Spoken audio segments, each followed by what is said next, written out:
The fog came in overnight. By morning it was sitting on the streets like something alive, low, gray, and still. I stood at my window and could barely see the end of the block. I told myself it was just weather. I almost believed it. I'd made the decision at 3 a.m., lying in the dark with the notebook on my chest. Zone 7, 8 blocks north, whatever the military had driven into and never come back out of. I needed to see it with my own eyes. Not because I was brave, because staying blind felt more dangerous than moving. I dressed before sunrise, dark layers, boots, the bag, knife on my hip. I drank the last of my clean water, refilled the bottles from the tub reserve I'd been keeping, and left the apartment at first light. The stairs were quiet. The street was quieter. Yesterday there had been people. Small gatherings on stoops, the occasional figure moving with purpose, the low hum of a neighborhood trying to hold itself together. Today, nothing, as if the city had exhaled once during the night and forgotten to breathe back in. The cars were still there. The garbage, the parked bikes, the overturned trash can on the corner, all of it exactly where it had been. But the people were gone. Not fled, gone.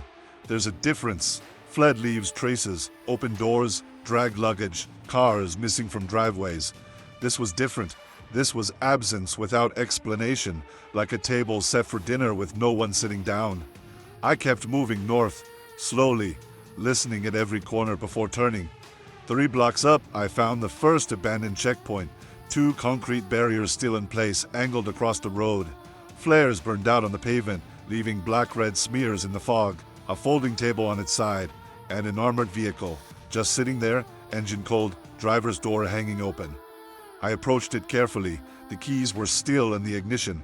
There was a radio handset on the seat, its coil cable stretched taut, like someone had yanked it hard and then left. Static whispered from the speaker, faint and continuous. I reached in and turned up the volume slightly. Nothing intelligible, just static broken by what might have been breathing. I turned it back down and stepped away. The next 2 blocks were the worst I'd seen. Not because of violence exactly, but because of what violence leaves behind when it's finished and gone. A helmet in the middle of the street. Military issue. Chin strap torn. 20 feet from it, a tactical vest. Not dropped, but twisted, like it had been removed in a hurry or pulled off by someone else. The Velcro was shredded along one side. I stopped at the vest and looked at it without touching it. There were dark stains across the lower panel. I didn't examine them closely. I already knew what color they were. Further on, a set of hazmat suit components, the heavy kind, the yellow kind, the kind it takes 2 people to help you into correctly. 1 glove, sealed at the wrist, a respirator, cracked lens, lying face up in the gutter. A single boot, just one. I stood there in the fog and listened. Distant rotor blades from somewhere east. The slow creak of a shop sign swinging in the wind. Nothing else. I reached the outer edge of Zone 7 at 7:30. I knew I'd arrived because of the lights. Emergency LED strips had been mounted on temporary posts overnight, the kind used for construction sites, and they ran along what should have been the checkpoint perimeter. Most of them were still on, casting a cold, flickering blue-white light across the fog. A few had been knocked over, lying in the road at strange angles, still lit, pointing at nothing. The barricade that had sealed this area was partially dismantled, not from the outside, not civilians pushing through, from the inside. Concrete barriers shoved outward at angles. One of them cracks through the middle, another flipped completely onto its back. I stopped at the gap and looked through. The medical district beyond was completely dark. The tall face of St. Andrew's Hospital stood against the gray sky with every window black. A secondary building to its left had exterior emergency lights still running, their red pulse slow and rhythmic against the fog.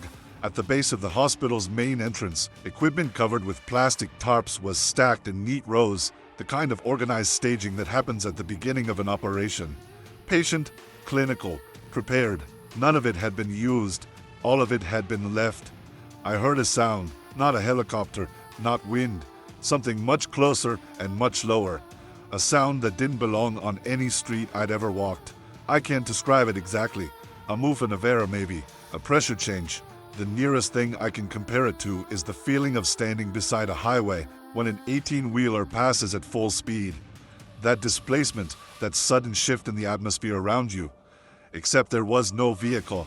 I backed away from the gap in the barricade without turning around, keeping my eyes forward, moving slowly. 3 steps. 5. 10. I made myself stop. Made myself think. Whatever had been contained inside Zone 7, whatever 6 hazmat teams and a column of armored vehicles in 3 days of silence had been arranged to contain, it had not been stopped by concrete barriers that weighed 2 tons each, and those barriers had been pushed out from the inside. I was 4 blocks south moving fast when I found Marcus. He was sitting against the wall of a bodega on 7th, knees drawn up, face pale and blank in a way that had nothing to do with cold. His go bag was on the ground next to him, unopened. Marcus, he looked at me. Took a moment to register my face. Something came out of the north side, he said. His voice was even. The voice of someone who'd seen enough in his life to absorb things without screaming. About an hour before sunrise, whatever it was, it moved through the checkpoint on 8 before anyone could react. I heard it, I didn't see it. He paused. The 2 soldiers at that post, they were there.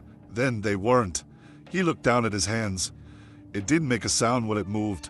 That's the part I keep thinking about. Something came out of Zone 7 before dawn. The military's containment failed, and whatever escaped, it moves through a sealed city like the barriers were never there at all.